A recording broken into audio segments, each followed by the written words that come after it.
Welcome back to the show, everyone. Special guest in the house. Ziad's making his way up from Southern California, but you are pretty much born and raised Bay Area guy, right? Yeah, in Berkeley. Yeah, born and raised in Berkeley. So, and we have a tradition of starting the show off with a little banter. Okay. So, tell me about the most fun thing you did in the last 2 weeks being back in the Bay. Marcus, I'll be honest. I don't have a lot of fun. I work really hard. No, I'm kidding. Honestly, man, just hanging out with my little brother. Yeah. It's I for a lot of people, I'm somebody who they've gotten comfortable coming to nonstop for like just advice. You know what I mean? Like I become kind of like a Ziad GPT myself. You know what I'm saying? Where it's like I don't.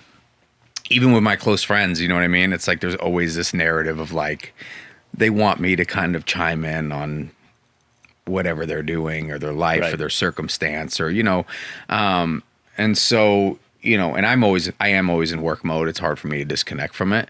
But it's like, when you hang out with a family member, there's just a baseline understanding of each other where it's like, I appreciate who you're becoming. I appreciate who you were, but we also remember who we were when we were just like, there was not a worry in the world. We were just kids hanging out. And I think there's a level of like free spiritedness that comes out with that. So it's like, I laugh a lot, but like, I've hysterically laughed more, hanging out with him and just, driving back together. Just, I've been staying at my dad's and he doesn't have a room for me. You know what I mean? So I've been like sleeping in the same bed as him, like sleeping at the foot of the bed, like a Michael Scott in the Office. You know what I'm saying? So.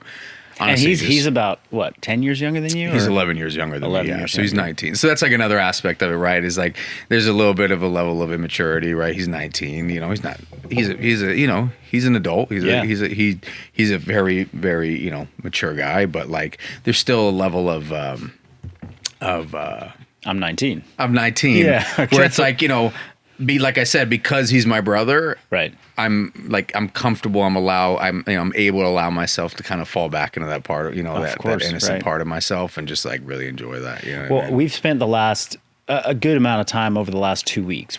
I think we've known each other now for maybe 3 or 4 months. We'll get into that background, but just you being here, I absolutely see the work mode, the brain switched on, you being really somebody who has a tremendous amount of wisdom, and you're only 30 years old, correct? Right. Yeah. I'm 30. 31 this year. So how does somebody who's 30 have so much wisdom outside of just training? Because you could talk training and fitness forever, but I was drawn to you because I could sense just in a little bit of your social media that there's like a general wisdom about life perspective that's beyond, just sets and reps and knowing how to lift weights, big weights. What's this? Give us a little bit of the story of you and how you got here. Yeah. So, some full background about me is, my family originated from Lebanon.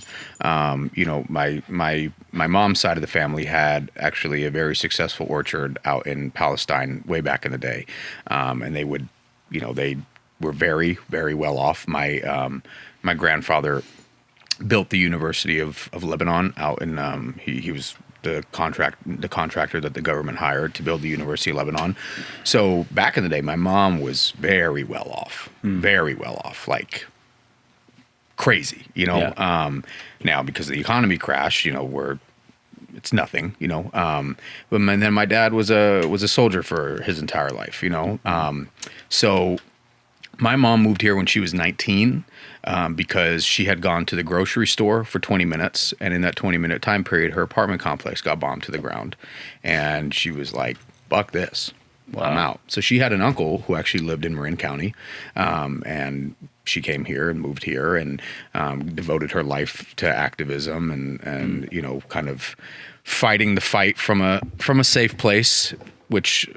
full respect to that, and then my dad moved, and then she went back to Lebanon when she was 34, 35, met my dad at a radio show, they got married within like 6 weeks. At a radio show? Yeah. Cause it was like he worked at or she worked at a radio show. Okay. He came to do, some conversation about some activist conversation or whatever. And so they met 6 weeks later, they were married. She was pregnant with my brother. Fast forward 4.5 years, she's pregnant with me. This is when my dad officially finally moves from Lebanon to the U.S. So I got a father who was fresh off being in the military for his entire life in one of the most war-torn countries in the world. And my mom has severe anxiety and all this stuff. So I was born in Berkeley, California, but I might as well have been born in warfare just because of the amount of PTSD that like existed in my home, and like, one of my first memories in my life was, my dad dragging me. I had this long hair, and it was my mom and my dad were fighting, and I was trying to stop like the fight, and my dad grabbed me by my hair and like dragged me through the living room and put me in my room. And that's actually when my mom ended up cutting my hair for the first time. I looked like a girl when I was young. She like let my hair grow out, so she ended up cutting it. So I was born into immediate chaos. Yeah. I'd been in therapy since I was 3-4 years old. Now keep in mind, therapy back then is like just playing, trying a therapist trying to understand how I react to things. You know what I mean? And I mean, it was bad, man. My, my whole childhood was absolute chaos. You know what I mean? And like, I grew up in a pretty nice environment. Like my parents worked hard because they wanted to kind of, they wanted to give us a nicer environment. So I was, and so when I was, middle young, like I guess, late elementary school, middle school, everything, I lived in Albany right there. And it's a pretty nice town. Yeah. But I didn't belong there. And I was aware of that. Like I'd go hang out with my friends, I'd go to their families, I'd go to school, and I'd see how all these kids existed. And I was like, what the fuck is going on in my home? You know what I mean? Like why is it like so abusive and so chaotic in my home? And literally everybody else around me is just like these very supportive, uplifting, beautiful families. You know what I mean? And so it's like I immediately was hyper aware that like my circumstance was different, you know what I mean? And that something was wrong. Of course, when you're a kid, how much you're going to understand, Yeah.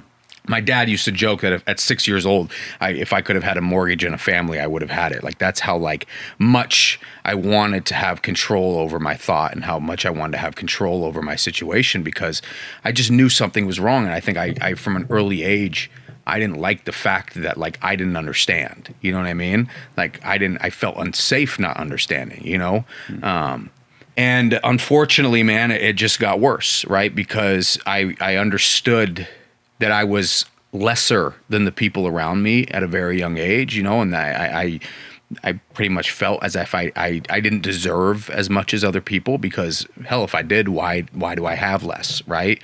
If I did, why is my dad never showing up? If I did, why is my mom always projecting her fucking anxieties on me all day long instead of wanting to know who I am?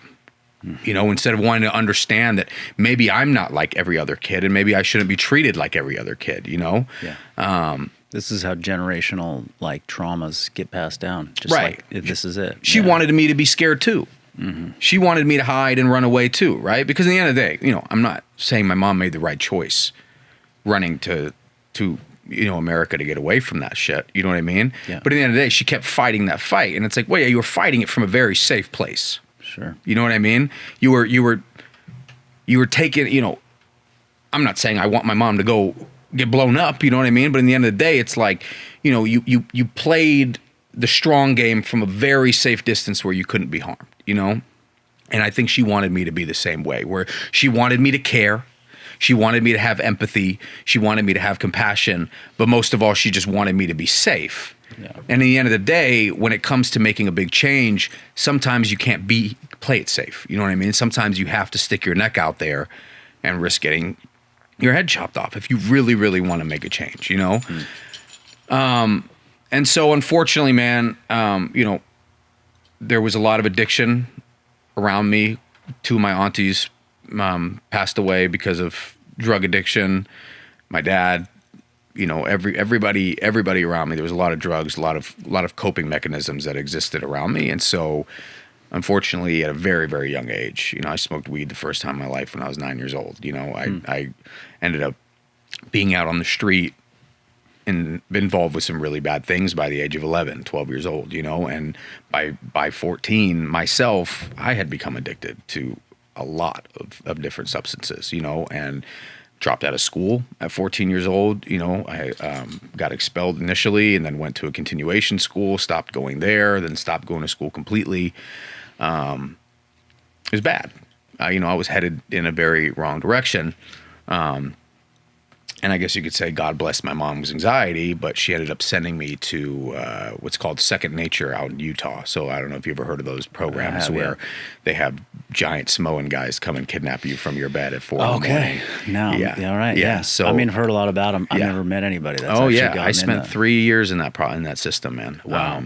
So December or November of 20, I don't remember the dates, but freshman year.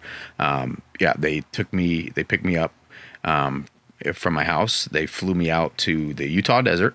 I had never left California at that point. No, wow. I was sleeping in the middle of a desert, in a blizzard in the middle of a desert. No fucking idea what's going on. And the usual stay out there is about 2 to 4 months, 2 to 3.5 months. I was there for 6 months. Because my mom and my dad my mom wanted to send me to a boarding school, therapeutic boarding school. And my dad was, oh, no, my son will come back and I will fix him. And, and I'm like, motherfucker, you weren't there. If you were maybe there for a crumb of any of my, you know what I mean? Like, I wouldn't be here right now. You know what I mean? So finally, after 6 months, my skin is like black. I've lived in the desert, you know what I mean? For 6 months now, they finally decided I'm going to come home and my dad's going to take care of me. So I come home. Within 2 weeks, he's calling my mom, get this fucking kid, gave up again, you know what I mean? And I'm not saying by any means was I easy to deal with because as I said, I was very high functioning. I understood things very well. I understood the psychological game very early on. And so when I saw weakness in people, especially people who were trying to control me, right, such as my father, I'd push back. And I'd push back in an ugly way, right? Yeah. Because I understood that his behavior stemmed from a weakness that I could exploit. You know what I mean? And so, went back to my mom's and immediately went back to, and now it was worse because I feel like I'd missed out on 6 months of my life. Yeah. And all my friends, unfortunately, they felt an obligation to respect my image. So unfortunately, a lot of my friends started doing some bad things when I left because they thought they were showing respect to me when, and what I represented before I left. And so, there was more opportunity now for me to do even worse things because now I wasn't the guy who was trailblazing. I was just joining in on the party. You know what I mean? And so within 2 months, my mom had sent me back. And she sent me back to the desert. I was there for about 2.5 months. And then I got sent to a boarding school in Montana. Now keep in mind, this boarding school was run by Mormon therapists. There wasn't another colored kid in that entire school. And they were extremely racist. Extremely racist. Wow. The amount of racist remarks that therapists would give me in group settings, thinking it's funny, genuinely thinking it's a joke that I would appreciate. And I'll be honest with you, I'm not I have a very good comedy sense, but when you're kind of being held hostage in the middle of fucking Montana by a bunch of therapists who are giving you the hardest time in the world because you simply are an Arab guy, you know what I mean? And they are you're probably the first Arab guy they've ever seen in their entire life. Then it's not really funny anymore. You know what I mean? Then it starts to. So I was there for 2 years. I was one of the longest stays there. They every time I got in trouble there, they would amplify the consequence. Very bad for me. So, but that being said, the tools and the insight that I developed there, be honest with you, a lot of kids from that school have killed themselves. or worse now than they ever were, because the way that they go about psychological development there is very abusive. Very abusive. They put you in these group settings where like you cannot progress in the program unless you are like in these group settings. I'm talking about screaming at the top of your lungs, exposing all your deepest, darkest, you know what I mean, secrets about everything. And, you know, they put you in these workshops where they sleep deprive you. So you don't know what day it is. You don't know what day it is. You don't know what time it is. You're just in this box for days, because as a sleep deprivation technique, right, as we get sleep deprived, we get more vulnerable, we get more exposed.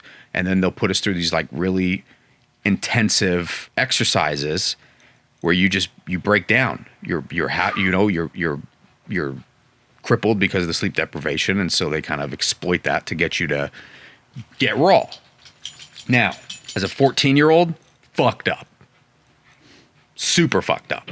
Yeah. As an adult, I am endlessly grateful, because what they did teach us there, if you were lucky enough to be able to translate it into your adulthood, it was our essence. They were essentially reminding us what our essence is, right? What is our truth about who we are, our fundamental truth that is going to guide us and keep us balanced and on the right path for the rest of our lives, right? So in the final workshop out there, you know, the biggest part of it was that you had to get up in front of everybody and make a true, deep-rooted, integral statement of what are the values that define us personally. Yeah. And in the end of the day, the two things that I came with was honesty and accountability, right? Accountability and forgiveness.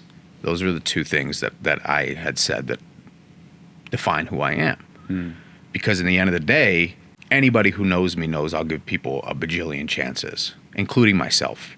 The only reason I am where I am today is because I've forgiven myself for all the horrible mistakes I've made in my life. You know what I mean? And I've understood that regardless of what I've done or what anybody's done to me, I deserve an opportunity to live and be happy and be my best self, as does anybody else.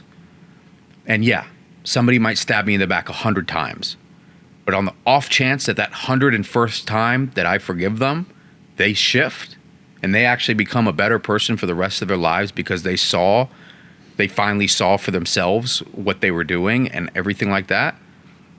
Who cares about all those 100 times? Yeah. Right? They made the shift. I made the shift, you know? And then the accountability aspect, right, is that I never wanted to be ashamed of who I am. The same way I'm okay with talking about my addiction and my past and everything like that. Like I never wanted to like feel like that person who has to build a face around him to hide my shame. You know what I mean? Like it's always been important to me to just be honest, bruh. Just like be honest about who you are. Be honest about what you're thinking. Be honest about what you want, even if it's horrible. Even if what you do is horrible. Don't have shame behind it. You want to be a piece of shit? Be a piece of shit. Be proud to be a piece of shit. You know what I mean? You know why you're not proud to be a piece of shit? Because you don't want to be a piece of shit. And you have to hide. You have to have this lack of accountability behind what you're doing, because it's not really who you want to be. You know what I mean? You're not proud of it. You know you want more for yourself. You just don't believe you can have more for yourself. You don't believe that the cards are in it for you to have more for yourself, you know? After I left that boarding school, dude, I got sent during my time in that boarding school. I got sent back to the wilderness program after getting in trouble. So I had done 3 times in the desert, and then I was in the boarding school. Man, you in the desert were like this. Oh, dude, I could left-handed blindfolded. I could start a fire in 6 seconds with a rock, a piece of sage fireboard, and a bow. Blindfolded, left-handed. I'd start a little ember, put it in a nest, blow it, and boom, we had a fire. Like I was a Hey, zombie apocalypse, y'all call Coach Z. Yeah, you were the Arab Bear Grylls. Yeah, exactly. But I'll be honest with you, bro. When I left, worse than ever, dude. Really? Worse than ever. For years. Got very, very involved in the drug game for a long time. bad. Yeah. Very bad. I was 20 years old, living in a warehouse in Boston, about 4 hours outside of Boston, in a detail shop. It was a detail shop. I was living upstairs. I was severely addicted to drugs. My hair had fallen out on the top, thinned out. I was balding on my beard.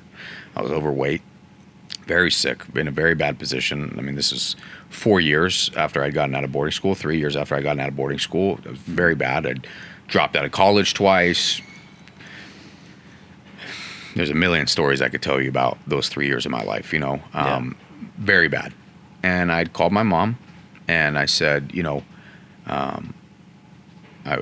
I come home? Like I left home at 17. So, I called her. I said, can I come home? I want to get my life together, Came home, wasn't doing much better. And then I was at my buddy's house. He had gotten into fitness because he was overweight and he had a little bench press at his house. And we're all drinking at his house. And one of my friends started talking shit, saying he could bench press more than me. I had never lifted a weight a day in my life, before then. I didn't care for it or whatever. And ended up benching, I forgot, some ridiculous amount of weight, and my friend was like, dude, people go their whole life trying to bench that, like you just did it, like your first time, whatever. And I said, maybe I have something here, So I walked into 24-hour fitness the next day, walked up to the biggest dude wearing a trainer shirt, and I said, can you teach me about bodybuilding? And a year later, I was breaking some records in powerlifting, and that's how it all started, That was 21? Yeah, I was 20 when I walked in the gym. So, damn. So to answer your question, man, the wisdom comes from a need to survive. Mm-hmm. Right? It's simply just... Yeah, people don't get wisdom from the easy road. Wisdom comes from immense challenge and obstacles, and you can hear other people's stories. I can share my own stories of my struggles, and you can try and compare and contrast, like who had it worse, and that's really not the game. It's like we each face our own demons in life, and if you approach them head on and you don't like avoid, if you practice non-avoidance, there's wisdom to be had on the other end of it, for sure. And I think that's the reality of it. From the ages of 11 to 14, before I got sent away, the things that I was involved in, to be young and involved in those things, my only weapon was my ability to read people. Yeah. And my ability to say the right things. Yeah. At the right time. You know what I mean? And to psychological warfare. You know what I mean? That was my survival tactic when I was young, Yeah, this conversation, so it brings up something for me, which is, and I talk about this a lot, and you see it in the fitness industry too, and people who are aware, but you can spend time with somebody, like I've spent time with you in the last 2 weeks, and, learning just through our experience together. Every single person has a story behind them that has shaped who they are, and you get to experience where they're at in the present day. And if you have opportunities to dig into what that story is, like it can be so insightful into not only like deepening your relationship in the current moment, but just learning from what values that they bring. So, I'm learning from you in a lot of ways over the past 3-4 months. What I've learned about you and what I've learned from you in the last 2 weeks, now contextualize around this story that you have. The story doesn't necessarily define you. You are who you are today. In this moment, you have a choice to be, somebody I respect or somebody that's a piece of shit, however you want to say it. But as I start to hear, what's behind it, it adds a level of respect, understanding, and appreciation for everything that you show up to give. And that's, it's a crazy, very dramatic story, as most people will hear it. Right. But even when people don't have as big a dramatic story and they haven't dealt with drug addiction or gone to the desert or done the boarding school thing, like you can just dig in and it can level up the respect and the relationship and deepen the connection that you have with people. Right. So I appreciate you sharing all of it. And, it was like, I was like, as I'm listening to this, I'm like, when the fuck does fitness show up? Because it's like, that's 2/3 of your life that you were destroying your body. Yeah. And now you've been doing it for a decade. 10 years. Yeah. 10 years. I mean, yeah, I'm telling you, man, out of 30 years of life, 20 of them were horrible. Yeah. Horrible. Like, you know, I gave you a, 10, 15 minute? Yeah. And we're now encapsulate the entire timeline of the 20 years. Yeah, and cannot. you know, and the day by days events that were unfolding. You know what I mean? It was horrible, dude. Yeah. And I think that's why, why I'm able to be who I am for people, because as you said, right, I'm not in the business of comparing my trauma to other people. It's all relative, right? If whatever somebody has gone through is the worst that they know, even if to me it's like, man, I wish those were my problems. Right. For them, it could be perceived equally as bad, equally as traumatic as the degree of what I was going through. You know what I mean? And then there's also the mindset of like, if you experience the worst of the worst of the worst, then it really puts into perspective other problems that you face in life. And so maybe there's some gratitude in that respect. It's like, oh, I've been through the sewer for my whole life, or for this large portion of my life, and now I'm gonna be upset that training is hard. Right. Like, Well, and that is, when people are like, when I used to, when I was younger, from like 22 until maybe 27, I was doing my double days. I mean, I was doing every other day, but I was doing double days, doing 5 sets of everything. Yeah. I was in the gym for I would go to 5:30 in the morning. I'd be in there for 2.5 hours, 3 hours. Then I go back at like 3 p.m., do another 2.5, 3 hours. And all my friends were like, dude, you're insane. You're genetically gifted. You're this, you're this. I'm like, bro, I'm just okay with suffering. Sure.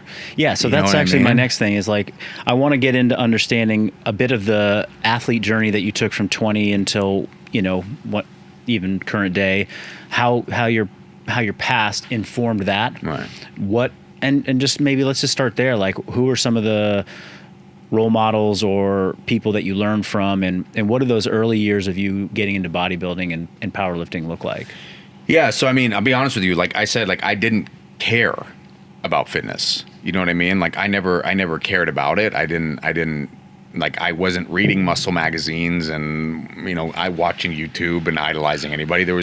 I'm asthmatic. I'm like severely asthmatic. So that's like another thing is I spent the majority of my like young childhood in hospitals because couldn't breathe. And so I didn't play sports because I was super uncomfortable. And like I said, I had a very anxious mom who would just be like, oh, like, it's okay. You had an asthma attack. Like, you can't do this. You know what I mean? Like, and so I was never pushed. Like I was never forced to do the sports. You know what I mean? Which is, once again, because I didn't have an outlet. This is why I found the street. You know what I mean? Like, this is why I got comfortable being out in the street, because like I didn't have anything. It's like I just go hang out and do dumb shit, And so I didn't have any. I didn't understand what lifting weights was. I didn't understand. So, I look back on it. The first coach I ever had, even though I was like breaking records and shit like that in powerlifting, like he was a bad coach, dude. You know what I mean? But it's like, I didn't know. Like to me, he was the smartest guy in the world because I had nothing to compare it to, And then, I did powerlifting for a while. I stopped working with that coach, went to another coach, this coach, that coach, and then I took a nasty fall doing a 655 squat when I was 20, near the end of being 21. Nasty fall, tore my ass, so I'd gone down. So the guy I had been training for a long time. I wanted to go for the national record in all lifts in the 198 category for juniors at the time. And I'd been training for, I don't know, 40-something weeks or 30, some ridiculously long time. It was 2 weeks before the competition. Squatting. The guy I was squatting with, he goes to my gym. We were going to be competing against each other. And we had a understanding that we do not let somebody get hurt during training. If it doesn't look like they're getting it, pick them up. Yeah. So I had gone for the squat. I got stuck in the middle position forever, and I was holding, and I'm like, this motherfucker's not scooping. So I drop down, and right as I drop down, he starts to try and pick me up, and I'm like, oh yeah, bro, you're gonna squat me and the 655 pounds? Like, move so I can dump the bar. He does not moving, so I can't dump the bar, so I lean forward. Well, we didn't have support beams on there. So the bar hits my head on the ground. I get knocked out. Slightly tears my rotator, pulls my shoulder back, slightly tears my rotator. So if anybody really sees, I have a little bit of an imbalance between my right and my left side because my pec is pulled forward on my right side. And I tear my ass. It rolled up. You could see the muscle roll up and it was lucky it was a muscle belly tear, but you could physically see it. And they, had to roll it down, wrap it up. And at the time, I was also going through a nasty breakup. Mm-hmm. So I ended up being out of the gym for a lot of months. Keep in mind, I was a heavier power lifter. I was, I'm 5'3" at the time. I wasn't that developed muscle wise, but I was competing at 198. So I was a pretty fat boy, which is fine for powerlifting. You want to have some weight on you. And then during that time, I ended up going up to I think it was 240, 250. I got really, really fat, really fat. And I wasn't training that much and whatever. And so, I finally decided I was I want to get my weight in check. So this was maybe right as I turned 22, I was I got a bodybuilding coach. Mm-hmm. Worked with him for a while, learned about now the bodybuilding side of things, right? I had a very good understanding of the powerlifting side, and now I was going into the bodybuilding side. And he was the first guy where, we started hitting kind of a wall. Or not even a wall, just he started seeing my potential, I think. Okay. And he started pushing gear on me. And for our listeners, because we're not the bodybuilding audience per se. What does that mean? Gear? Steroids. Yeah. Okay. He started pushing performance enhancing drugs on me, talking about So what he was doing at first, he thought I had some 1 in a million genetics. So he was feeding me as if I was on steroids. I was eating 9-10 times a day. It was I was waking up at 2 a.m. eating, and I was, I'm somebody who's at that point, I was kind of submitting myself to the process and learning. And, me being me, I give 100% to everything, which is why I was so good at doing bad things. Because even though I was doing bad things, I wanted to be the best at doing the bad things. You know what I mean? Sure. And so in this case, I wanted to be the best at bodybuilding. So I took it seriously. And I was dude, wanting to throw up all day long for how much I was eating. And I was I wasn't losing weight, and I was like, dude, I think you're reaching by thinking that I'm a mutant. You know what I mean? Mm-hmm. So he started trying to really push gear on me and push gear on me and push gear on me, and I was like, whatever. I'm not really feeling this anymore. Do you just not understand natural development? Is that why? Are you feeling nervous yourself that you don't know how to guide me without getting me on steroids? You know what I mean? So then this other guy sells me that he's a natural and he can coach me and all this stuff and give me better insight. So I go to this guy. So I leave this coach, I go to the other coach. Work with him for a few months. Then the steroid conversation comes up again. Mm-hmm. And I'm like, all right, what the fuck is going on? Right? And keep in mind, like I said, I wasn't involved in the fitness growing up. I didn't pay attention to it. I didn't understand how prevalent steroids were. Mm. I didn't understand that if fucking everybody who's a high-performing athlete in the sport is doing some type of enhancement, you know what I mean? And so that's when so I went to another coach. Same thing over and over and over again. At some point, they would all sell me at first that they could help me get to my natural potential and shit, you know what I mean? And it would always go to, we should get you on gear. What do you think that comes from, since it was so consistent among so many coaches? I mean, you've kind of postulated one, theory to me, but what is your take on why money? Money. Why would anybody, especially I'm very transparent about my life. Any of these coaches know that with my background with drugs and that, fitness was finally giving me the value and the sense of value that I had in myself to actually stop doing drugs, because that's when I stopped. I was around mid-20s when I stopped doing drugs, mm-hmm. because I fell in love with fitness, because for the first time in my life, I had found value in myself, you know what I mean? And I wanted to be alive now, mm-hmm. and I made the correlation that all that drug abuse was just my passive way of trying to kill myself because I wasn't happy. You know what I mean? I didn't think I deserved to be alive. I didn't want to be alive. I didn't find, there was no value. It was just I get the point of, oh no, you should stay alive because we love you and you have value. But it's okay, but I don't believe that. You know what I'm saying? So now I'm just existing to suffer. You know what I mean? So, I think it was my passive way of wanting to take myself out because I just didn't have the balls to just go and do it, you know what I mean, or whatever. It was like I prayed, you know what I mean, that the drugs and the lifestyle would take me out, you know what I mean, and I wouldn't have to be accountable for it or whatever, you know. And so, you know, my biggest thing was, you know, when I hear these guys trying to get me on drugs, I'm like, all I'm hearing is they're seeing a golden goose and they want to make money off me. And in my opinion, okay, great. Sure, if they help me make a shit ton of money, they deserve some money. But here's another argument. I get on steroids, I get extremely sick, or something bad happens to me that puts me in a worse position physically and health-wise than I've ever been in my entire life. Reality is, they're going to throw me in the trash and go on with their lives.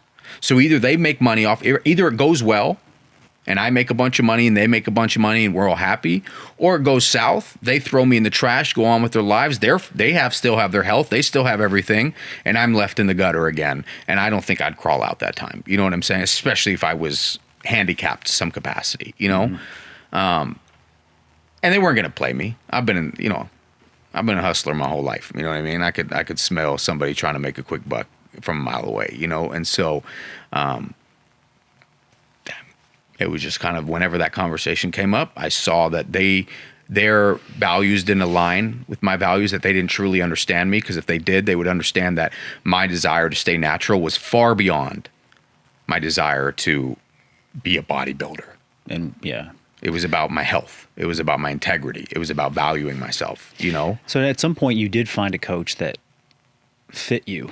Yeah, so when I moved down to Murrieta, where I'm currently living right now, I was training in LA Fitness, and I was bench pressing some crazy amount of weight. And this big, from the Strength Cartel, are you familiar with Strength Cartel? Mm-hmm. Yeah, so Joe from the Strength Cartel, he walks up to me, big dude, and the first thing he says is, "Who are you?" And I was like, introduce myself. He goes, "You have no reason to be in this gym." And I was like, "What the fuck are you talking about?" You know? And he goes, "You belong somewhere where you're in an environment around people who will push you to be better." You know what I mean? This is just some bullshit corporate gym, you know? He's like, "You should go check out Metroflex. They're just opening up off the freeway in Los Alamos." And I was like, all right. So I go there, the door's open. So I walk in. It was about 3 weeks before they had opened. So they weren't open yet. And the owner, Ryan, is there, as well as this older gentleman named Ray Anderson. You know, I walk in and I'm like, "Hey guys, like, you know, can I train here?" "Oh, we're going to be open in 3 weeks, you know, whatever." You know, start talking a little bit, and I start walking out, and then old man Ray, he stops me and he goes, "Hey, hold on one second." And he's like, "Let me talk to you." I go over to him. We start talking, you know, just chit-chatting. He asked me about my history with lifting and whatever, and so I'm 23 at the time. Find out Ray is like he's a chairman of the strength, he's part of the AAU, Amateur Athletic, fucking AAU. It's a big, yeah. But We've heard of it. Yeah, so he and he himself has like a tremendous amount of world records in strongman in the natural competitions, and super strong guy, competed in natural bodybuilding for a long time, and from what I'm aware of till this day, that he remained natural his entire life and was a very high performing athlete. They ended up letting me train at Metroflex before they opened. Ray took me under his wing. He didn't charge me $1. And he invested his entire being into me for about a year. And I just hung out with him every single day. He just gave me everything I've always looked for in like a coach, you know. Unfortunately, he just passed away two months ago. And so, sorry, it's still fresh for me. He was, to be honest with you, he was the first man in my life that was, sorry, it's still fresh for me, dog. It's all good. Yeah, he randomly, apparently he had cancer for 10 years, but he just found out about it like 2 weeks before he died, and it spread through his spine and everything. He died within like a week and a half of being in the hospital. So, sorry. He kind of filled that hole in my heart of feeling like I didn't have that male role model. And I didn't need him to last forever, right? I didn't need him to wipe my ass for my entire life. That 1 year gave me enough of that fulfillment in that area to now let that part of my remorse in my life go, in terms of, not having that figure. Mm-hmm. And now I was able to go and just be my own man, because I no longer was feeling the burden of like, why did I never have that? And that desire to seek it, right? Like I would seek it from every male figure that I deemed as being in that position. And now I realized, since I had it, now I can grow and be that person now, And he was the first one to always tell me, you're going to be an amazing coach one day. And I'd be like, fuck you, dude. Like, hell no. Mm-hmm. I'm never going to be a coach. Like, I'm a player. I'm on the field. You know what I mean? Like, I'm not going to be a coach. You know what I mean? And so he taught me everything. He's the guy who instilled on me that there is no right way to do anything. Mm-hmm. That the only right thing to do is be consistent and fucking work hard. Yeah. That's it. That's the only way you're going to get there, and be patient. Amazing. And so, he got me on stage for the first time in bodybuilding. I did 2 shows with him, and then I kind of looked at him, and, there got to a point as well where I didn't feel like he was teaching me anymore, right? There was a cap on kind of even where he knew, right? And, that was about the point where, this was 7 years ago now. And I was at the point where I realized, I was like, I don't need a coach.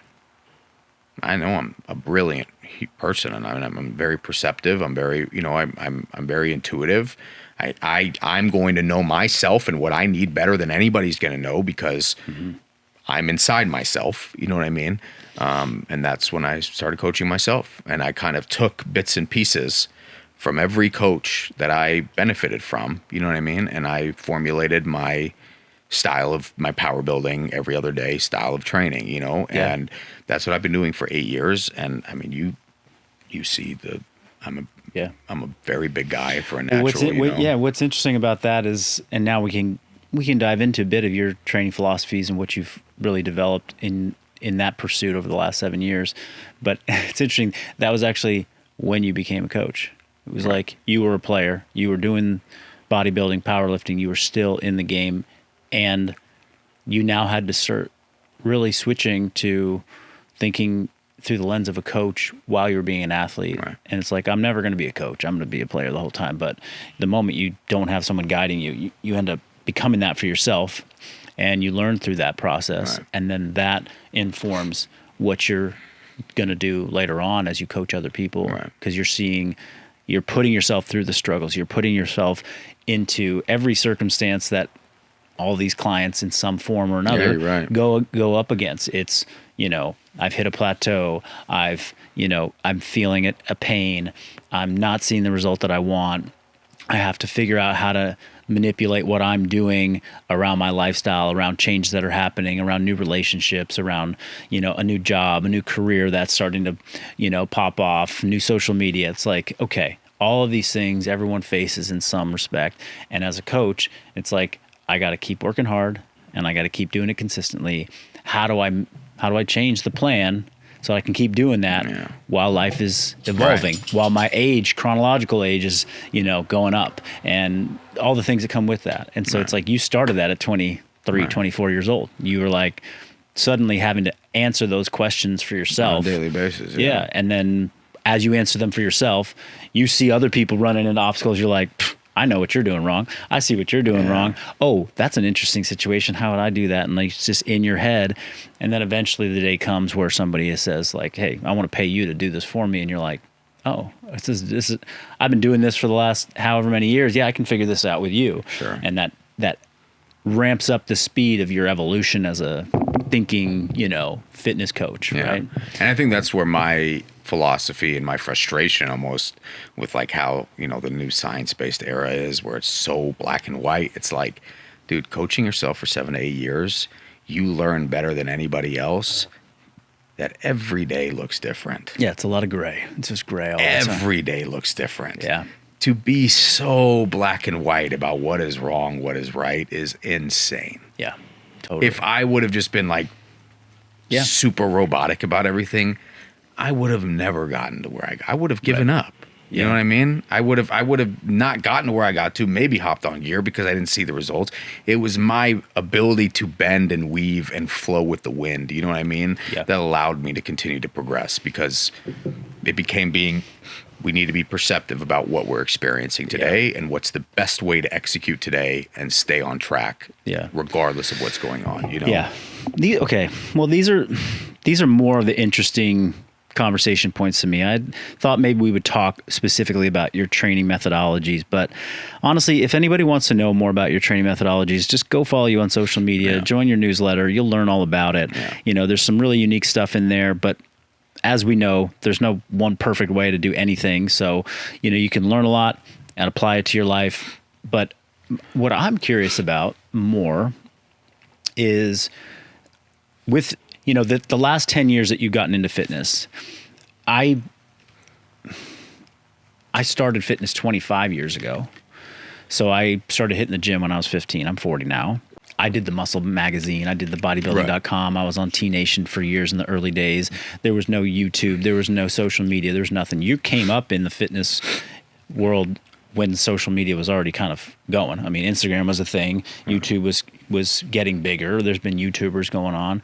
I'm really curious to know, like, today, having experienced this in your timeline of fitness, what are those like things that just irk you about the fitness community? Not just as like a coach who knows a lot, but like I see this and it's confusing the hell out of the everyday person who's trying to use fitness to just better their life. Right.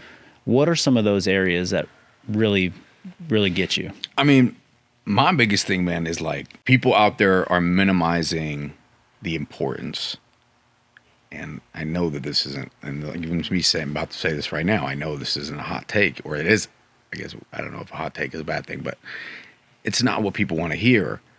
The people who are successful in this sport are not the ones who are following a push-pull-legs program or an every other day program, or doing this or doing that. It's the people who are willing to shut the fuck up and work for years and give up everything for their goal. I'm talking about for 7-8 years, man. I'm waking up 3 a.m., putting my headphones in, eating my meals, no women, no partying, no drinking, no friends, nothing.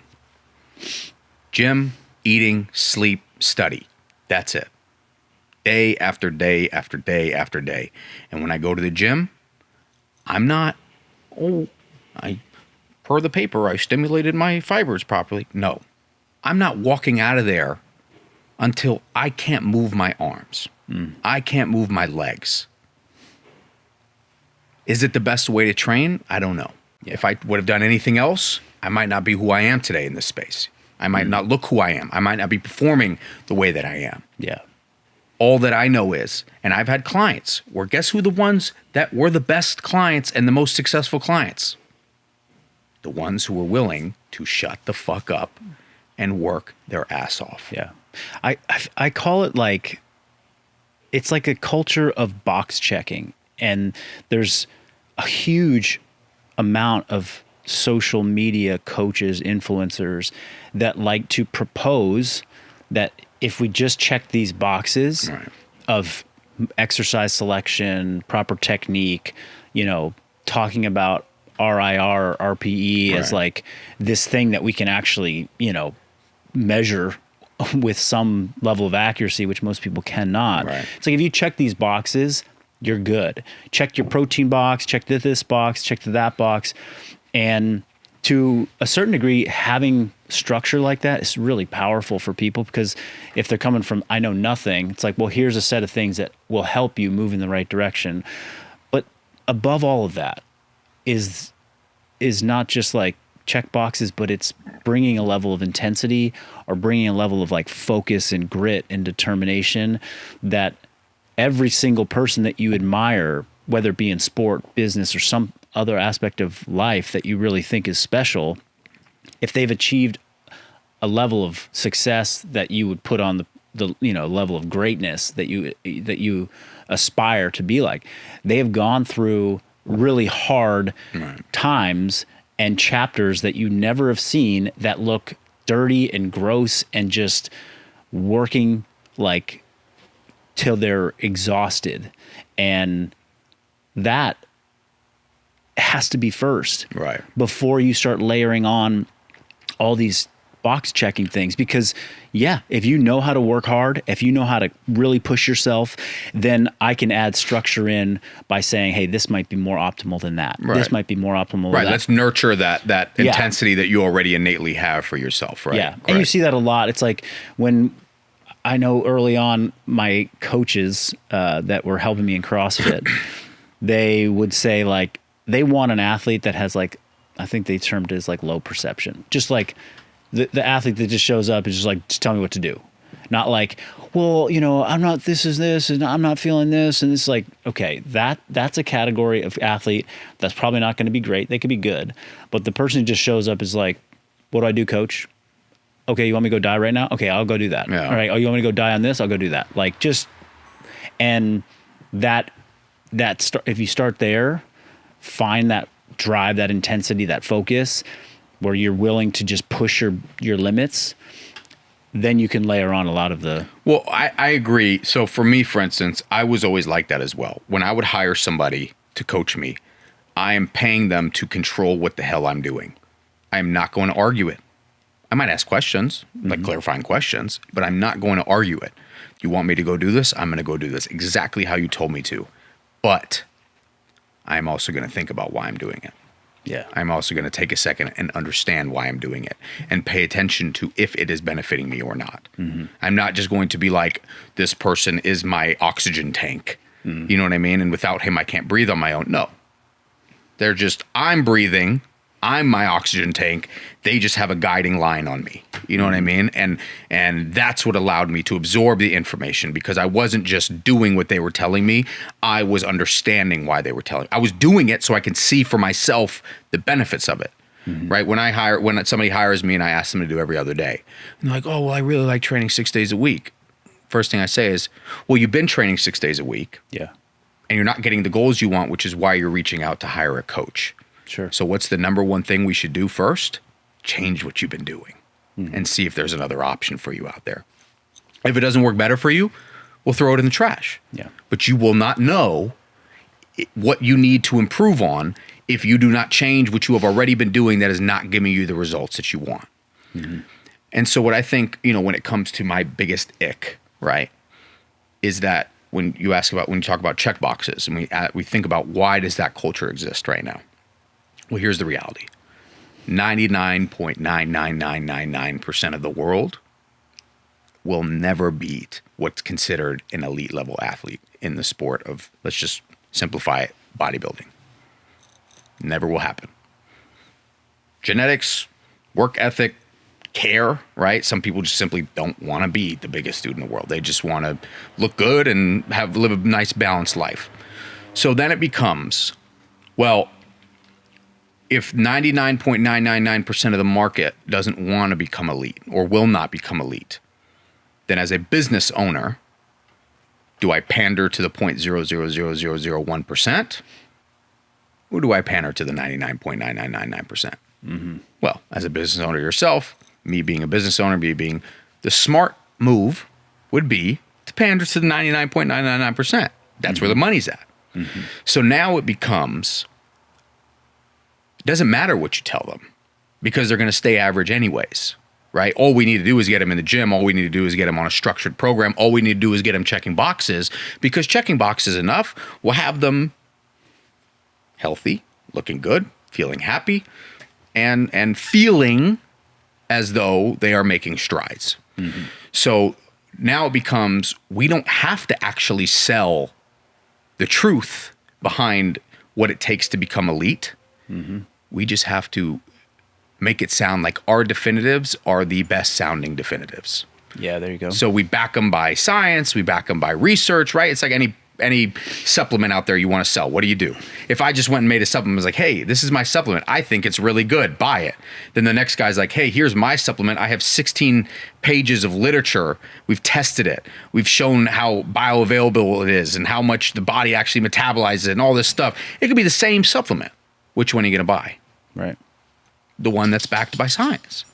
So now I could tell you that, it doesn't matter as long as you're pushing yourself. Movement choice doesn't really matter as long as you're patient. You spend years doing the same thing. You eat your meals, you get good sleep, you dedicate yourself, you bring intensity, all this, that's going to give you the best results. Or somebody's like, do this very specific movement at this angle, this many times a week for this many reps exactly, and you will get the most optimal results. Well, for somebody who's not going to be elite anyways and won't be able to tell the difference between my method and their method, which one are you going to buy? Mm-hmm. The one that eliminates as many variables as possible, as much anxiety as possible, as much unknowns as possible. So then what you have now is a culture of people who are willingly pandering to people who know will never find the flaws in what's being said because they'll never take it to that level.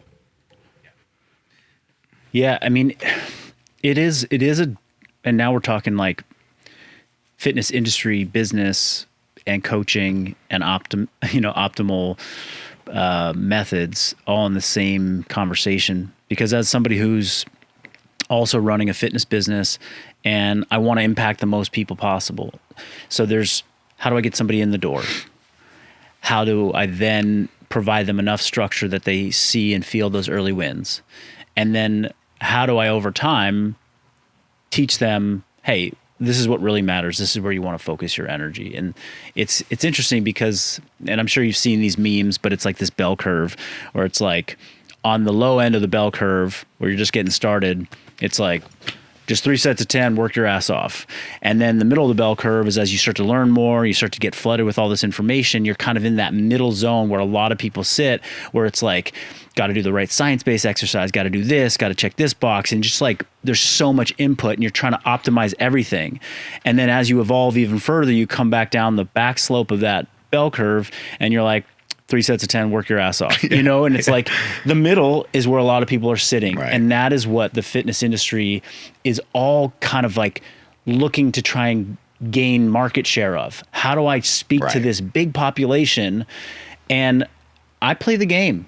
I'm not going to lie. Like we do as a company, how do I get that group of people to listen so that I can ultimately evolve them to understand what really matters? And it's not just 3 sets of 10, but it's like, I fight the battle of like people who are hearing that fasting is good for autophagy and you got to eat no seed oils and you got to do this and that and like all of these biohackers that are out there. And I just want to grab a hold of them and then eventually move them to the point where it's like, hey, get your steps in, lift hard 3 to 4 days a week, eat enough protein, keep your calories in check. And I promise you'll get all the results that you want just from that. Right. And you don't have to worry about sauna and red light and cold exposure and maniacally looking through every label to make sure you to help the montage go faster. Right? It's like we have this montage idea of, I'm going to get lean. It's going to take you 6 months. Yeah. But in your head at the beginning, you have the little montage like, oh, you can kind of see the process unfolding and whatever. But then you realize that you got 6 months of 24-hour long days to get through and doing the saunas, doing the cold plunge, doing this, doing that. It just makes you feel like you're somehow expediting the process. Right. When in reality, it's like you could eliminate all those factors and it would happen the exact same way, just doing those fundamental things that you're saying. Yeah. You know what I mean? And I've also learned that the role of a coach is not to tell you these are the 10 extra things that are going to expedite the process. The role of the coach is to understand that it takes 6 months or 12 months or however long, like have the big vision, be there with you, so that when you run into the longest 24-hour stretch of the whole process where you're ready to just say, screw it, this sucks, they just say, hey, you're doing it. We're on the path. Right. This is how you're supposed to feel. This is all part of the process. You're okay. Show up tomorrow. Right. Go to bed, get a good night's sleep, wake up tomorrow, check in with me. We keep going. Right. And You know, it's like I have a little saying, and I have one client who checks in with me and he hits me up with this thing, and it's like my weight went up by a pound or my weight went down or whatever. And I'm always just the same thing. I'm like, cool, more of the same. You know, today's another day. Stick to the plan. Right. And that can be the most powerful thing that a coach can do.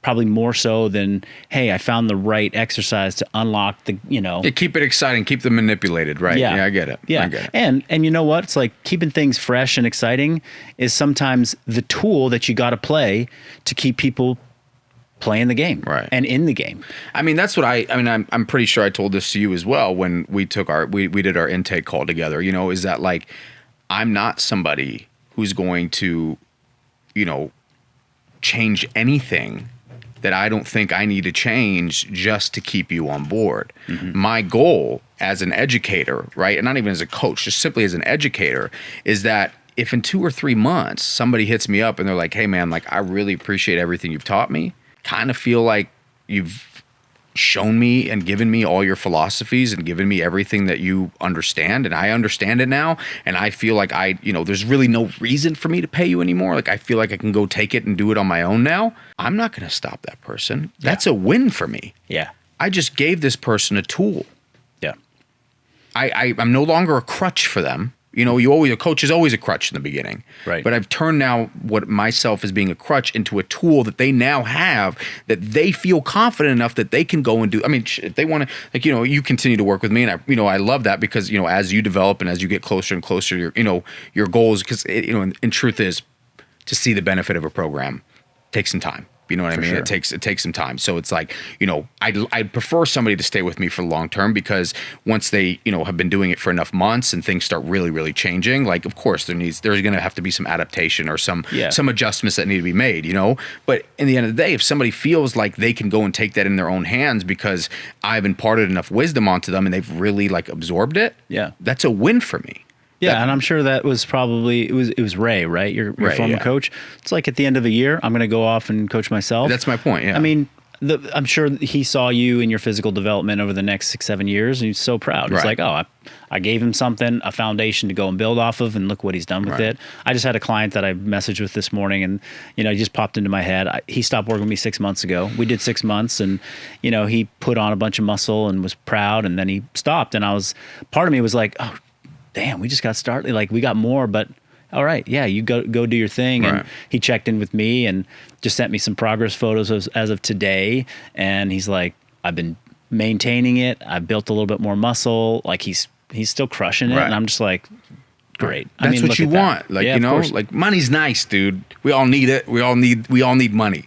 But at the end of the day, it's like, there has to be that line. Mm-hmm. There has to, when I talk about integrity and accountability, right? There has to be that recognition that, like, okay, great. Like, you make good money. You have a successful business, not because you're ripping people off, not because you're making it exciting and lying to people. You know what I mean? It's because you're bringing genuine value to people. You know what I mean? You're genuinely helping people and providing people with tools. And so more people want that service from you.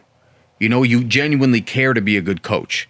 And that's the way I look at it, where it's like people are unable out there to separate themselves from what is a good coach, what is somebody who genuinely cares about helping people develop and move forward and be able to have that self-value and self-accountability and confidence in what they're doing, and how many people just want to keep somebody on a payroll. You know what I mean? And I think that's where, you know, even like the system I'm developing, I'm going to have 6-day programs on there. I'm going to have 5-day programs. I'm going to have programs that if I was working with one-on-one with somebody, I would probably not recommend. Mm-hmm.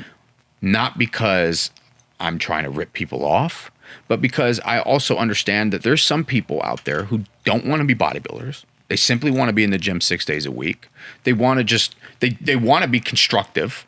Right? They don't want to be destructive. They want to be constructive. Mm-hmm. I know how to program 5 days. I know how to program 6 days. I know how to program all these types of programs because I've done them myself. Yep. And I understand the science behind everything. And I understand, you know, the process and the right way to do things. Yeah. So even if it isn't in my opinion, the best way to do things and the most constructive way to do things, I'm happy to create programs for people who I love Coach Z. I love his variations. I love his movement choices. Sure. I like training 6 days a week because, mental health or just stress or, I just move my body. I'm a family man. I own a business. I like moving my body an hour a day, and I want to get my information from him. I want to be able to provide the people what they want. You know what I mean? In that end. And from your perspective, it's like, and I recognize that if you were to ask me what is the best way, the straightest, fastest line to elite, levels of athletics, strength, bodybuilding, you would say, well, it's this path. Right. But here are some other paths that you can take, because I recognize that 99.9% of you don't want to be elite, and that this serves a different purpose for you. It keeps you healthy. Yes. In the end of the day, if I can provide you a 6-day program that is going to have you moving your body 6 days a week and feeling healthy, and that's all you want, because you want to be healthy for your business, for your family, for your kids, for yourself, and that's all you care about. That's the extent that it goes. Yeah. I'm happy to provide that. But if you ask me what is the most optimal way from a muscle development standpoint, it's this. It's this. Yeah. This is my opinion. Yeah. This is my professional opinion. It's not, so I think that's where the lines are being blurred, is that there's people out there who are trying to sell to the masses the most optimal way to grow their muscles without actually having that understanding, because they're so consumed with, like I said, trying to sell the best product to the people that they know won't ever actually be elite. Sure. And that's where it gets icky for me, because and it's something that, like, Alex Ramosi, who I've learned a ton from in business. He's also got a big background in fitness, and he always says, he's like, you think you're, as a coach or a gym owner or whatever, you think you're coaching, you think your business is fitness, but you're actually a marketing company. It's just marketing. Right. It's marketing and sales. How do you get somebody to basically do the same thing we all know to do? You got to move, you got to lift weights, you got to eat a little less, you got to control your diet. And like you said, it's to market and sell something. The path that social media and the trends in fitness have taken is, well, let's get more nuance, let's get more scientific, let's really package something in a way that seems exceptionally professional and, high level thinking, and that will attract an audience. And it's gotten a little bit messy. And so, which kind of leads me to sort of the next question or topic. I don't know when it was, maybe a year ago. You didn't have a social media following. Now you've got several hundreds of thousands of people that are paying attention to you. Yeah. You were resistant to getting into the social media game. Now that you're in it, you're part of it, you have a responsibility. What do you see as that responsibility as you're educating on the platforms like TikTok, so Instagram, YouTube? Yeah. So yeah, I mean, to be honest with you, like I said, like I didn't grow up reading muscle magazines or watching YouTubes and whatever like that. I didn't know who the Jeff Nippards were, or the TNFs, or like any of these science-based. I actually, until last year when I started posting, I didn't even know a science-based, like there was a science-based industry in the fitness space. You know what I mean? Like I just assumed, like I knew there was science behind it, of course. Like, I went to UCLA. I've taken physiology classes. I've understand that there is a field of exercise science that exists. I'm not like that, out of the world. But like I didn't understand. I didn't know that these like science-based influencer guys. I didn't even know like Athlete X was, or anybody. Like, you know what I mean? Like I just didn't care, because in my opinion, like I was looking at people who had accomplished the goals that I wanted to accomplish for myself, for guidance, like when I and not even then, it's like I said, I was coaching myself, but it's like, yeah, bro, you weren't following me on social media? Come on now. To be honest, I didn't even know who you were. Yeah, I hit him up. He's like, who's this guy? Yeah, you know what I mean? But like, I just don't, like, I'm just focused on what I'm doing. Yeah. Like there's so little hours in the day to be hyper fixated on what it's like when people ask me, do I watch sports? And I'm like, with all due respect, I'm poor. Why the fuck am I going to spend 6 hours of my life watching somebody else be filthy rich playing with a basketball? I have shit to do. You know what I'm saying? And so it's like, that's the way I looked at fitness as well. It's like, yeah, I knew who Franco Columbu was. I know who Arnold was. I know who Rodney Coleman and Jay Cutler. Like, I know who these guys are. You know what I mean? But it's like, I'm not going to sit there and spend hours of my day like, oh, you know what I mean? When it's like, bro, I am poor and not successful yet, not a professional bodybuilder yet, and not a world-class powerlifter yet, not like I haven't met any of my goals in life yet. Why the fuck am I going to spend hours of my life just Google goggling, idolizing somebody else, And so, but I would see every now and then on Instagram, I'd see these guys, these littler guys, smaller guys, like going into these extremely detailed nuances about the right way to lift, And it was insufferable for me to watch. I hated it, dude. Like it made my stomach churn of like, dude, like I made an example with somebody the other day where I said, if you buy a box of brownie mix and you follow the recipes on the box of brownie mix, every single time you will get brownies. If I follow the directions of these guys in their most optimal, definitive, undeniable best way to train, guess what? You don't always get brownies. So obviously there's more to it.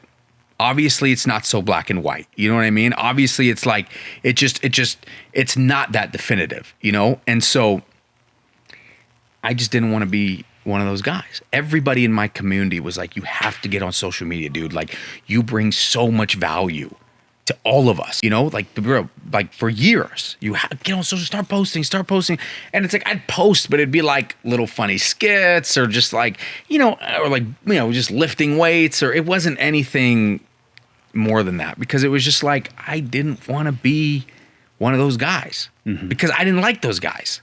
I didn't like resonate with them. I didn't like how definitive and how much they were trying to sell people that their way is the right way, because I was so aware that it is very ambiguous. You know what I'm saying? It is very personalized. That is why they call it personalized nutrition, because everybody's process is going to be unique to their experience, their reality, their body, their genetics. So to make such definitives and to be so arrogant about it, it was just like, this has no place in fitness. It's a marketing scheme. And I was very, like I said, I've been a hustler my whole life, bro. I've learned how to smell bullshit before I step in it. You know what I mean? And so I didn't want to do it. I just didn't want to do it. And, so we started, but then I started, doing my cameraman at the time, a little over a year ago. He just kind of was like, dude, you have to, like, we were shooting fitness content, like, just my body, just training. It wasn't, little quips here and there, little remarks, but it wasn't anything super in depth, I was at the gym one day and I was explaining to my buddy a superset for a chest movement. And my cameraman goes, stop what you're doing. He put the camera, he goes, now do exactly what you're doing in front of the camera. So I did. And the video got like 200,000 views. So I thought, I can do that. Maybe people want to hear what I have to say, And I told everybody around me, I said, I will do this, but the second that I have to start playing in the circus and not acting like myself and pretending that I'm somebody else and that I do other things just to fit in, not doing it, not making the little meme videos, not like, you know what I mean? I'm going to get in front of the camera, give my information, give my opinion. That's it. Raw, uncut Ziad. They like me, they like me. They hate me, they hate me. They don't like me, it doesn't happen. I'm going to walk away. I'm going to do something else. Nice. You know what I mean? And so, God bless, people resonated with who I am, And as now meeting me, the conversation we had over text. Yeah. When the first day I came here, you're like, hey, there's no reason, I hope you know that I invite you to like be coaching so much while you're here. I wanted you to just come work out. Yeah. And I said, it's just who I am, dog. Yeah. Like who you're seeing on the videos. Yes. Is existing on those videos. Right. Because that's just who I am. Like you ask me a question, you're going to regret ever asking me a fucking question, because I'm going to hold you hostage for the next 30 minutes and give you the whole, you know what I'm saying? Like, you're going to be sitting there like, God, I just asked this motherfucker, should I grip underhand? Bro, you know we got to get this workout. Yeah, you know what I'm saying? Something that you're very outspoken about is natural development in bodybuilding and sport, that's been your journey. And, it's somebody who actually, and I'll just share this, like, coming up in athletics, in sports, I was either very just naive or really wasn't exposed to a lot of steroid use. And as a matter of fact, it wasn't until really the last few years where like a lot of people have been talking about the use of steroids and TRT that I even really became aware of just how prevalent I think it is. Now I see you and you're one of the biggest humans I've had the chance to like get to know and train around and see levels of strength that are crazy to me. And I think as like an average, viewer, I would just be like, well, this guy's of course got to be on steroids. Right. Like there's no way. Like how can you be this big, have this much muscle, be able to lift weights that I can't even dream of picking out of the rack. Right. What do you say to somebody who's like, look, I can't fathom you being a natural athlete. How does that actually, obviously you've talked about your drug history and how does that fit in with like who you are and your value system? And then, what's your commitment to like talking about that and sharing it, through your platform and helping maybe people recognize that there's a different way of going about development. Yeah. I mean, frankly, I don't expect anybody to ever believe that I'm natural. But the biggest thing is that that doesn't matter to me because they're looking at it from two different places. They're looking at it with a hyper obsession and a hyper fixation on bodybuilding. They're not looking at the fact that my reason for staying natural is due to a lifelong process to remove myself from the shit I grew up in, right? You look at it like this. Everybody does what they do in their life based on desperation for what they want, correct? Why do we make money? Mm-hmm. Desperation to pay bills, have food. For some people, we make more money because we have a desperation to be perceived a certain way and have certain things, right? Have a certain quality of people around us, have a certain quality of lifestyle, right? Why does somebody go and study 20 years to become an astronaut? Because they have a desperation to go be in space, right? Desperation is the guiding light in everything we do, right? When somebody goes to prison, right? You see all the times in court. Why did you commit this act of crime? Desperation. Desperation is our one and only motivator. Whatever we really, really want for ourselves, that's what we want. Me, on my end, it was my desperation to have a different quality of life that has driven me to get to where I am today, right? I would have never crawled out that gutter. All my friends that I grew up with, they didn't. Some are doing fine. But some of the people that I was really in the shit with, and I get to see that, and I get to see that this is what I should have been if I didn't have that desperation to make a change. So when it comes to natural, somebody claiming natural, reality is you'll never know. Infinitely many ways to get away with it. You just will never know. Especially somebody who really is well connected, understands the sport, has a good coach, who knows the science and everything like that, they'll never get caught. There's so many like Natty Plus supplements now, peptides and SARMs and all this shit that like they don't really test for, right? It's like you will never know if somebody's been natural for their entire life or not, right? Because somebody could have also been on gear for 5 years, 15 years ago. You'll never know. So if I can never know through actual tests, what's my best way of knowing? Well, let's look at the person. Let's look at their desperation. Let's look at their why, right? You look at somebody like me, my desperation lies in, I want to be as healthy, as strong, as big, and as drug-free as I possibly can in regards to, synthetic drugs. I do dabble with marijuana. I grow it. If I can grow it from a seed, I'm fine to consume it. You know what I mean? But it's for me, I don't drink. I don't do anything that's manufactured. I don't even take fucking Advil, dude. I don't like it. And so, my desperation lies in helping people find that same value in themselves that I found in myself. That's my desperation. I don't give a fuck about bodybuilding. All the competitions I've done, every time I got on stage, the first thought in my head is, why the fuck am I here again? And I did it because I wanted to learn the process, right? I wanted to learn how to do it. I want to learn, but I don't care about the sport of bodybuilding. I don't know who 95% of the bodybuilders in the world are. I don't care. I don't follow them. Go to my following list. You know what I mean? I follow a few of them, but literally we follow each other because there's like a mutual knowing. It's not because I'm like fanboying, you know what I mean? It's like I literally know this person. We follow each other. It's not like, you know what I mean? Like I don't follow any bodybuilders who I don't know myself because I just don't care about the sport like that, you know? And so, you know, when you look at it, it's like, okay, well, if that's my desperation, then maybe it makes sense that he's not on steroids. Because the goal isn't, steroids don't support the desperation. Steroids don't support the goal.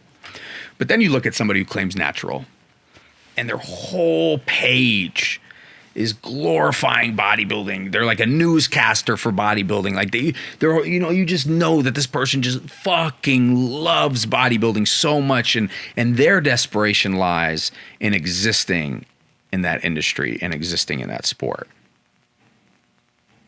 Well, if that's where their desperation lies, you don't think they'd ever make a little white lie to weasel their way in there? Let me ask you something. In your entire life, have you ever wanted to be with a girl so badly that you told a little white lie that you would never ever tell anybody that you told? You know what I mean? You fibbed a little bit. You know what I mean? Of course, everybody has, right? Everybody's lied at a job interview, or you know what I'm saying? And they're never going to admit it, right? They'll never go and be like, hey, I lied to you about this, by the way. No. Desperation is the leading cause of the leading driver to everything that we do. And so, you know, like I said, when you look at somebody who's super desperate for clout, super desperate to be acknowledged in the fitness space, super desperate and super hyper obsessed with all things bodybuilding and whatever, you're going to tell me that that person has never dabbled in their entire life? I'm going to call bullshit. For some, what it sounds like to me is that they might have dabbled and had some, you know, didn't like it or just were honest with themselves and saw that they wouldn't have been top class, and they stepped away and they were like, okay, well, if I'm not ever going to be a champion, I need to find another way to exist in this sport. Yeah. Because I still want to be involved in it because I'm desperate to be involved in it. Yeah. So now if you can't be involved in the sport the organic way by being a champion, by being a pioneer in the sport, what's the next best way to do it? Weasel and manipulate your way in there. Yeah. Wow. You know? Well, that's a really interesting way of just not just like looking at the steroid conversation, but just understanding human motivation and what drives people. And, you know, that is, to tie it back to fitness business, what we're trying to do with individuals is like understand what is your desperation, and then draw a connection to working hard, lifting weights, eating right, and say, hey, well, this is what you really want. This is a path to that. So it's like this person's motivated by, you know, career advancement and money. It's like, hey, you want to be a better CEO, or you want to be a better professional, like you want to have more efficiency, you want to show up better at interviews, like this gets you in shape, right? Or this person's like, hey, I'm just dying for the affection of, you know, a partner. Like I want to be more presentable, have more confidence in front of, okay, then you lean into that, and all roads lead back to eating right, training hard. It's like, and you can find that in a lot of different, you know, approaches to trying to get people to do what we've discussed, which is like, hey, this is going to be, you know, a couple decades of you just doing a lot of the same stuff and working hard. And as long as we can connect it at different stages of life to what your, you know, what your true core desperation is, what you truly are there for, why you exist, then you can find that consistency, because it's the idea that you're going to be motivated and inspired to do this stuff over and over and over and over and over again is just cuckoo. Right. Well, the constructive term to use is intention, right? I use desperation around the conversation of fake natties and being able to tell what a natural is, because it's icky. And so the word desperation fits the tone a little more. But what you're describing, of course, it is still desperation. Yeah. But intention is a more constructive word, That's right? We want to yeah. help people find their intention. You know what I mean? Because that is the core of everything. Like you said, if you're going to do something for 20 years, the only thing that's going to keep you disciplined, right, and on track is understanding the intention. You lose sight of the intention, at some point you're going to be like, I have a client right now who reached out, and she was like, I don't know why I keep self-sabotaging. Like I feel like I don't deserve these goals. And I said, well, hey, you know, there's a reason why only a small % of people actually accomplish these goals. It's because whether you accomplish those goals or not, you're gonna end up in the ground anyways. So you don't actually have to do this. Yeah. And there's comfort in that. There's comfort in knowing that whether you follow through with your goals or whether you fail and go eat those cookies, you're going to end up in the same place anyway. So who gives a fuck? Yeah, well. You know what I'm saying? Yeah. There's comfort in that. There's comfort in knowing that we can fail over and over and over and over again, and the outcome will be exactly the same as if we did everything right and held ourselves accountable. And you know what I mean? Like, there is no different end consequence. We die. Yeah. That being said, one thing is guaranteed, that if you always succumb to that shit, you will never leave an everlasting impression on the world that can exist for lifetimes after you die. Yeah. Wow. Now, is that your intention? Do you give a shit about that? Well, if not, I guarantee you're going to be much more likely to eat that cookie, because it doesn't go beyond yourself. Yeah. The goal doesn't go beyond yourself. The intent doesn't go beyond yourself. Therefore, if we're going to die anyways, and I don't really care about my legacy living on anymore, fuck it, I'm going to eat this cookie right now. Yeah, we're going to go to Crumble. Right. We're going to go to... so. Well, this has been a great conversation. I appreciate you going in all the different depths of your story and speaking to kind of where things are at today for you. Take a minute to just let the audience know what you got going on as a coach in your businesses, whatever you'd like to share. This is your chance. Yeah. So, as we know, my social media has blown up very quickly, and there's been a very high demand for coaching from me. That being said, if I have 1,000 people in a month reach out to me for coaching, with all due respect, I have to take the clients in who are willing to pay the money that I'm asking for, not because I want more money, but because to me, it's showing that this person is willing to do what they need to do to make that investment and respect my time and give themselves fully to the process, whether they can afford it or not, which I've been there as well. You know what I mean? Than somebody who can only afford, I have some clients I train for free. I took them in early on and I still coach them now. You know what I mean? But somebody who's calling me, who has the money to pay me what my rates are, but is saying, hey, can I do it for $400 less? It's like, well, let me ask you something. There's somebody else who's willing to pay me full price because they're that invested. They're willing to make that much of a commitment. They're willing to respect my time like that.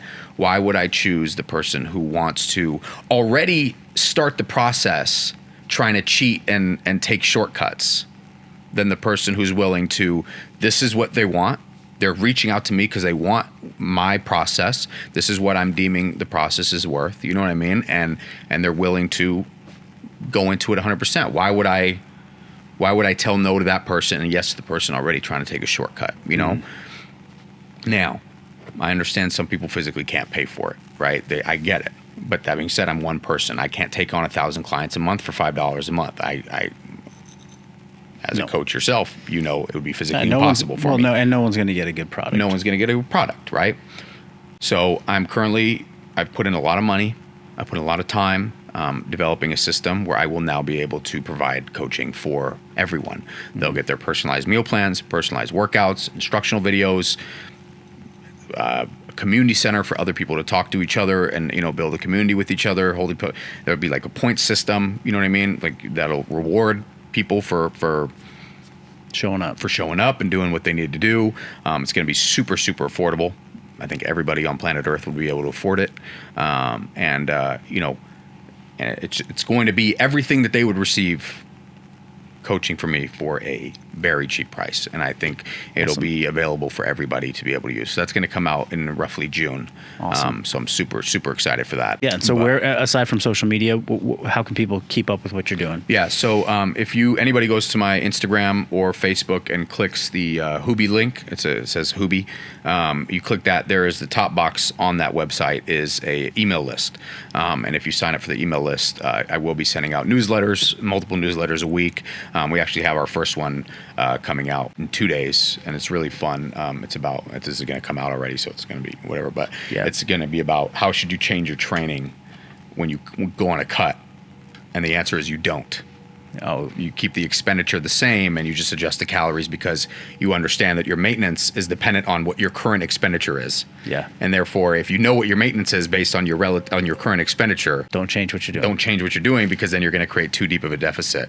And so Jake actually coded a mini game where basically you have 5 options on eating and expenditure, and you have like high expenditure, slightly higher than normal expenditure, slightly lower than normal, and then super low, and then same with the calories. And the only way to win the mini game is to keep expenditure the same and keep calories slightly below maintenance. That's the only way to win. If you pick any other combination, it'll let you continue, but then at the end it'll be like, oops, like he didn't get lean enough for the show, you know what I mean? Fun. So just to help people understand, visually, cool. like you can't win the game unless so I'm going to have a lot of newsletters on there. So sign up for the email list. It's in the link to my bio at ziad.gmansour.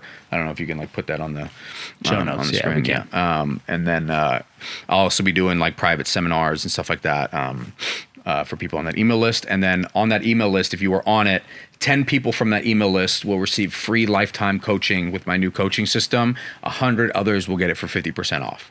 Not to mention I'll be doing a bunch of other giveaways, and you will be the first to know. I am going to be releasing the system to the email list first. So if you want to get that discount. It's been a pleasure, man. Yeah. 2 weeks of getting to know you, getting to know Igloo, and now hopefully it's just the first of many visits to come. Yeah. No, definitely, dude. I'm looking forward to continuing to build and shoot more. I mean, it's been a very nice opportunity for me to come and just be here, man, and step away from my loop that I'm living in all the time. You know what I mean? Well, so we got a lot out of it too. So awesome. Glad you were here. Cool, Thanks brother. for joining us. Yeah. Bye.